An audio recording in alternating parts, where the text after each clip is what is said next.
Message for mourners. President Obama visits Orlando to meet with survivors and families of the victims of Sunday's attack. Worldwide attention. Catholics in Rome pray for the victims in Orlando. Filibuster for gun control, how the divisive issue is playing out in the U.S. Senate. And searchers recover key evidence that could reveal the cause of the Egypt Air crash. Those stories and more on EWTN News Nightly for Thursday, June 16th, 2016.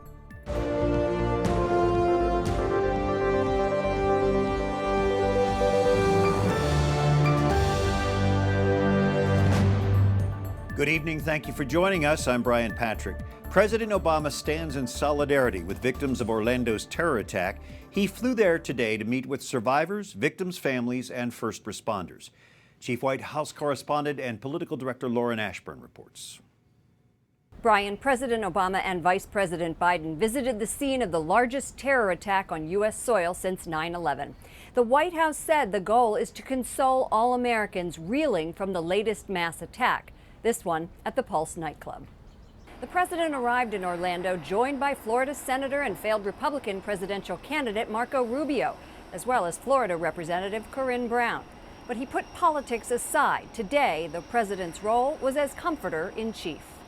On the tarmac, the president greeted Orlando Mayor Buddy Dyer, who showed the president an Orlando United t-shirt with a heart-shaped rainbow.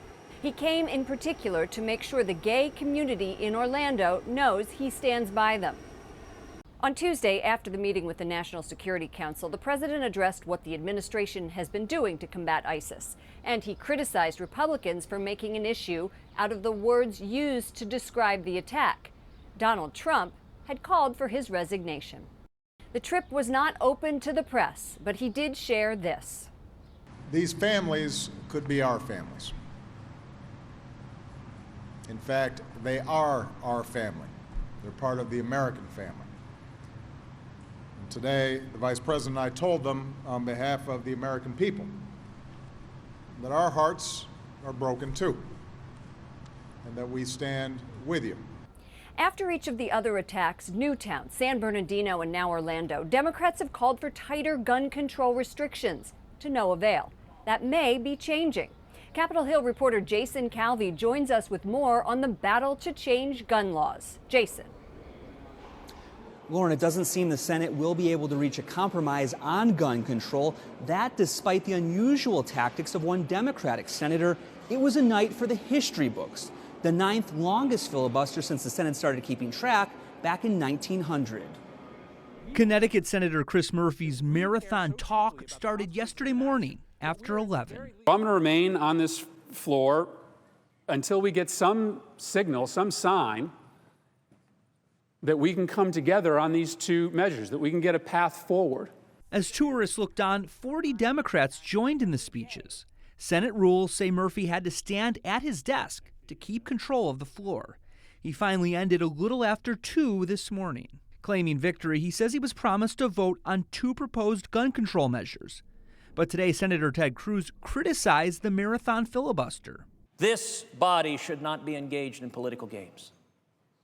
We should be focused on the threat and keeping America safe and defeating radical Islamic terrorism. Still, families of other mass shooting victims join the Democrats' calls. Sharon Risher's mom was killed at the Charleston church a year ago tomorrow. And pushing for better gun laws, that one person will be saved, and I'll be satisfied in my heart. I can say to Mama, I helped.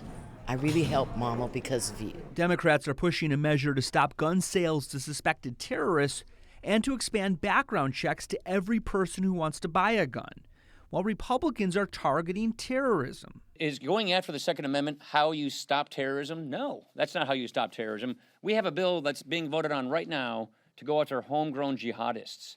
Let's not take our eye off the ball here. This is a person who was radicalized by Islamic radical terrorists. He claimed it was by ISIS. So we need to make sure that we're focusing on the real issue here, which is terrorism. And the House passed a bundle of anti-terrorism bills today, but gun control in the Senate, a compromise, seems out of reach. Senate Majority Leader Mitch McConnell is urging lawmakers to back a proposal also supported by the NRA. It gives the government 72 hours to block a gun sale Democrats are opposed. The Republican and Democratic proposals should be voted on early next week. Brian? Thanks, Jason Calvi at the Capitol. We appreciate it. There has been a worldwide outpouring of support following the Orlando nightclub shooting. The American Catholic community of Santa Susana in Rome held a memorial prayer service for victims of hatred and violence today. U.S. Ambassador to the Holy See, Ken Hackett, joined the service, he said, as a show of solidarity. The message is care and sympathy and concern for the families of the people who were struck down. The message is also about, these are our brothers and sisters. A lot of ambassadors showed up because they have real concerns, real personal concerns. They've either lived in the States, they have kids in the States, and they feel it. They feel it down deep. Ambassador Hackett says he hopes the tragedy will lead to a ban on assault rifles in the U.S.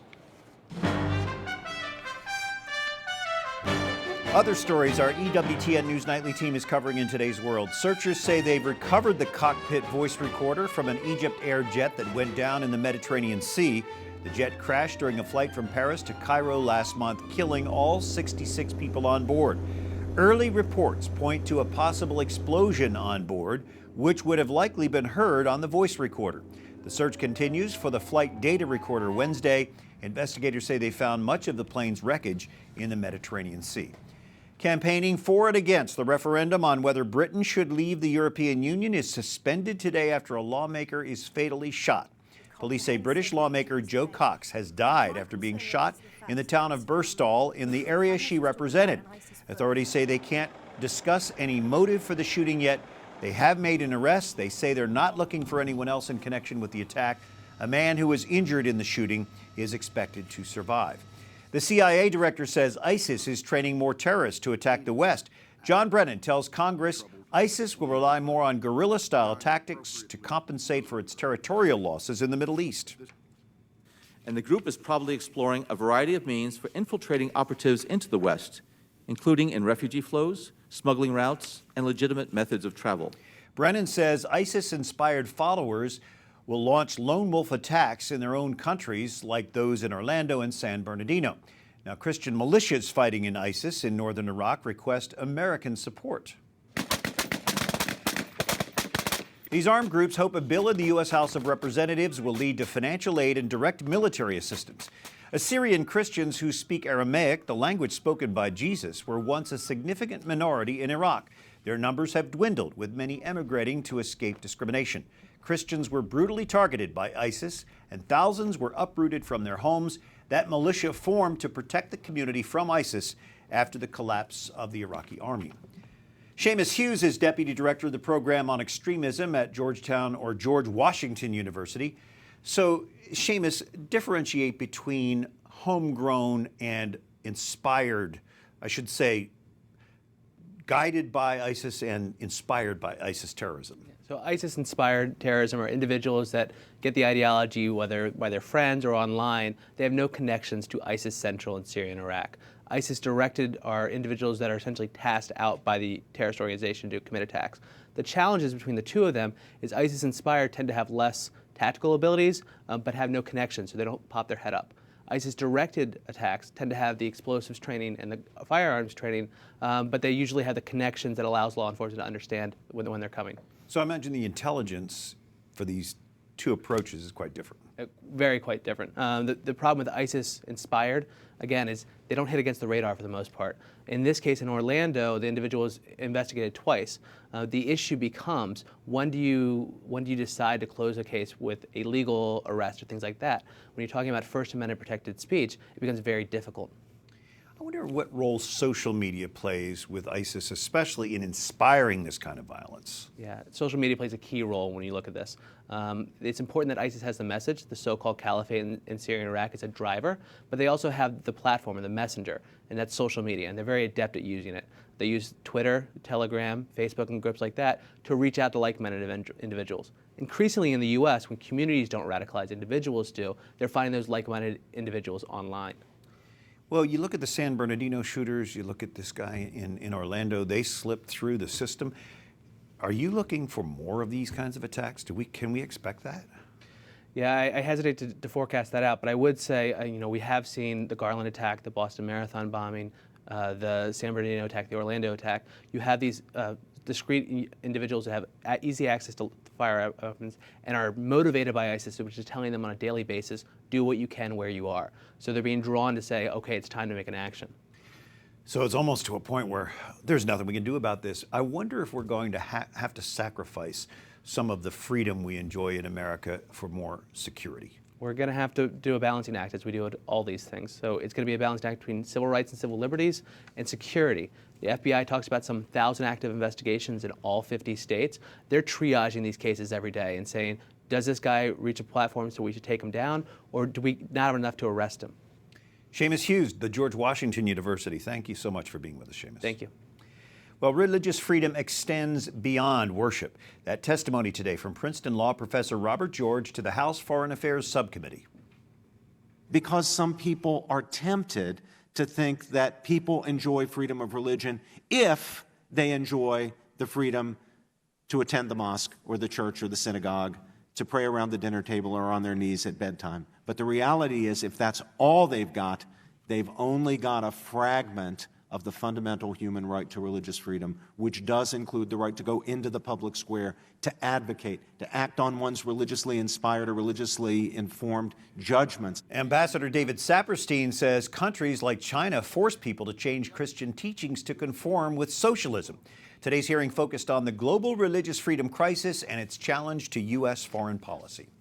Opponents of two bills passed by Illinois' legislature say one could force doctors to violate their religious convictions against abortion. Some call this another assault on the First Amendment right of Americans to freely exercise their religious beliefs. Tom Brejcha, President and Chief Counsel of the Thomas More Society, Skyping with us from Chicago. Tom, tell us about two bills just passed by the Illinois legislature now on the governor's desk. Brian, there are two bills that, if they're signed into law, we think would be an abomination here in Illinois. The first is a mini Obamacare law that would, in effect, do everything that Obamacare does on a state level. So even if federal Obamacare were repealed or negated, we would be stuck with the offensive abortifacient contraception mandate here in Illinois. The second bill is a bill that would gut what has always been one of the strongest conscience protection bills in the country we've had here.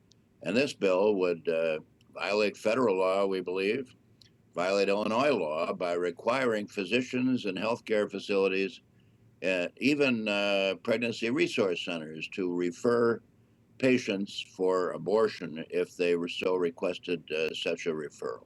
So doctors and others who firmly believe that abortion is morally wrong would be forced then to violate their conscience under this law? On pain of penalties. And it really is the kind of thing that couldn't be any worse from the standpoint of religious liberty and rights of conscience. And that's why we're urging the governor not to sign either of these two bills, to veto them. And if by chance they do go into law, we'll have to attack them as unconstitutional. And here we go again, more litigation. That's what we do here at the Thomas More Society, but we shouldn't have to here. This is not the kind of law we want to have enforced in Illinois at all. Tom, you have a Republican governor there. Do you think he may veto this or both of these bills? We think there's a very, very good chance that he will. He's not as strong as we'd like on pro-life, religious liberty issues. On the other hand, there are things in these bills that are offensive from other points of view, for other reasons too. And we have a strong pro-life community here, and I think that he would appreciate having our continued support, and we want to support him too. Do we see other states looking at other laws similar to this? Yes, for example, a similar law was passed in Maryland, and I think it was struck down as unconstitutional, and I think the plaintiff's lawyers were awarded almost $500,000 in attorney's fees for that effort. I mean, that's not the reason we would be attacking here, but if we have to, we will. We hope we won't have to. We appreciate the Thomas More Society, and Tom Brejcha, we appreciate your time. Thank you. Thank you, Brian, very much. You and your listeners. Coming up, shock and sadness at a Nebraska parish after an alligator attack in Florida. And Christian witness, we learn more about a slain singer's faith journey.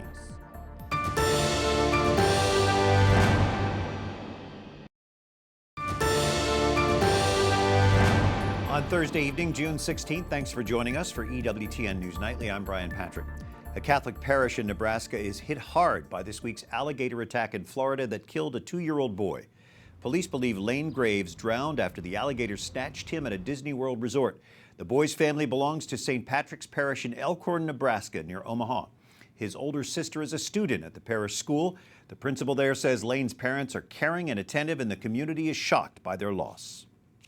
The St. Patrick's Parish and school community is just flat out devastated by the news. Matt and Melissa are wonderful parents here involved in the parish. You know, there are no reservations in the back of my mind in terms of when you think about them and their children, you know, what that family dynamic was. It was a good, strong and responsible people, caring people. Investigators are reviewing the signage around the Seven Seas Lagoon where this happened. Disney had posted no swimming signs, but there were no warnings about alligators. Singer Christina Grimmie's funeral is tomorrow near her hometown in New Jersey. The 22-year-old was shot to death last week while signing autographs after a show in Orlando, Florida. The former contestant on NBC's The Voice was an outspoken Christian. Catherine Szeltner talks with a man who is very familiar with her faith journey.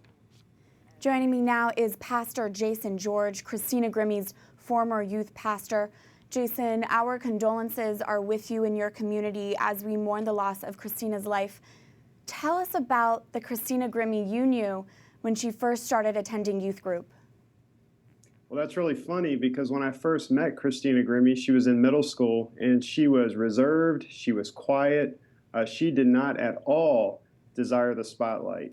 She wasn't one of the cool kids or the athletic type. She kind of kept to herself with just her few friends. She was always very friendly, very inquisitive. As I taught the Bible in our youth ministry, was just one of those girls on the fringes. That would be surprising to a lot of people, but as Christina gained more and more fame and attention, what did she share with you about her prayer life during that time?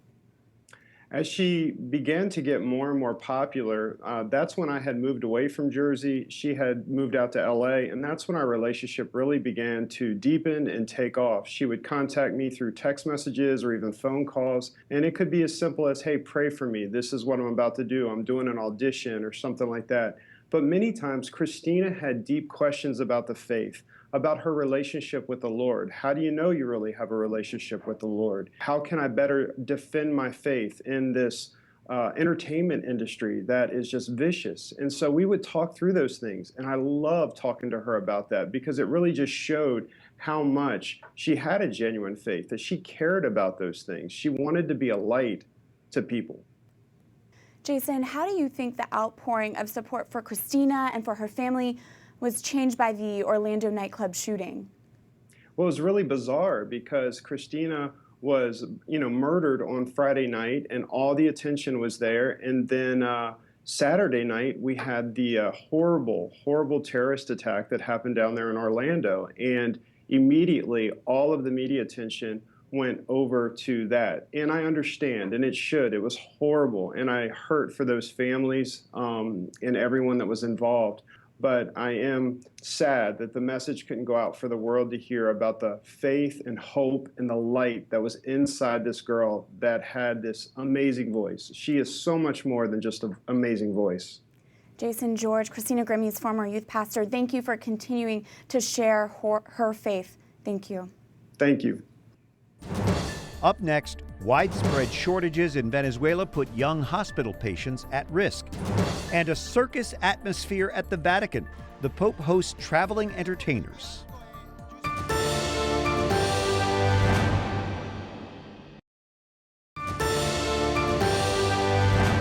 Thank you for joining us for EWTN News Nightly. I'm Brian Patrick. Doctors at Venezuela's largest children's hospital say a severe shortage of medicine and equipment puts the lives of many children at risk. Jesus Perez was diagnosed with a brain tumor 18 months ago. His treatment is on hold because the medication he needs can't be found in Venezuela. Doctors blame the socialist government for shortages throughout the nation's healthcare system. They say it started when the late Hugo Chavez rose to power in 1999. It's even worse under his successor, Nicolas Maduro. Meanwhile, Jesus and his mom pray for a miracle. And Pope Francis meets with the group responsible for raising funds for Christians in the Eastern Rite churches. Their work includes restoring the Basilica of the Nativity in Bethlehem over the site where Jesus was born. They're also supporting repairs to the Church of the Holy Sepulchre in Jerusalem, where Christ was crucified, buried, and then rose. The Holy Father asked for prayers ahead of his pilgrimage to Armenia next week. Well, it's been about a year since the Vatican released Pope Francis's encyclical on the environment. Laudato Si got a lot of media attention, sparking debate and some controversy. We're joined by Dr. Chad Pecknold, theology professor at Catholic University of America. Now that the dust has settled, what are some of the key points of this encyclical? I call it the 4 C's. You've got the Pope paying attention to our common home. We all belong to this planet that we all depend on. It's prior to our politics. It's prior to everything that we have and need in our lives depends on this common home. And connectedness, that we are connected to each other, and care, that we have to care for each other, and also conversion, that Pope Francis called us to convert to our care for the world and also our care for one another, but most of all, to direct our attention to be converted to Christ. So common home, connectedness, care, and conversion. So he talks about this divisive world that we're in. What solutions does he offer? Well, yeah, I mean, we see it even in Orlando. We see the division and we see the fear and we see the self-destructiveness and self-destructive behavior. And I think Pope Francis's Laudato Si speaks to that, speaks to a world which is destroying itself and saying, well, to take us back from this self-destructiveness, we need to return to God, because it's God who connects us and it's God who loves us and wills us and wants us to survive and endure. So the environmental movement and the pro-life movement haven't always gone hand in hand. Has this brought them a little closer together? Well, I think it's brought secular groups into the conversation that the church has about the world, which I think is a good thing in terms of asking, what sort of dialogue are we going to have, and set up the dialogue. I think the Pope didn't want to set forward any specific proposed solutions to climate change. What he wanted to do was set up the dialogue so that the terms of the dialogue were actually familiar to the environmental groups, but also familiar to the church's way of thinking about the world, about the common good, about the priority of the person. And this is where you connect in with the pro-life, because he's connected up the world's love of ice caps and polar bears and baby seals with the concern for the poor, with the unborn, with the aged. There's definitely a pro-life message in there, but I wonder if people got it. I think there's the real risk that they didn't get it, that they didn't get the interconnectedness. The strong sense of this being about an integral ecology, connecting the human and the natural. I feel if you don't get that, you've not really received Laudato Si yet. Maybe over time. What do you think it says about his papacy? I think it says that the most important thing for him is to get into the global conversation. The Matteo Ricci is this great Jesuit missionary to China who gets into the imperial court. And he gets into the imperial court by giving the emperor all the things that he wants, but then trying to redirect his attention to win an audience, to win a hearing for the gospel. All right, Dr. Chad Pecknold, the Catholic University of America. Thanks for being with us today. Thanks for having me. And for the EWTN News Nightly team, I'm Brian Patrick. We close revisiting the Vatican, where Pope Francis received circus performers telling them they spread beauty and joy in the world, which sometimes is dark and sad, and that too, he says, is mercy.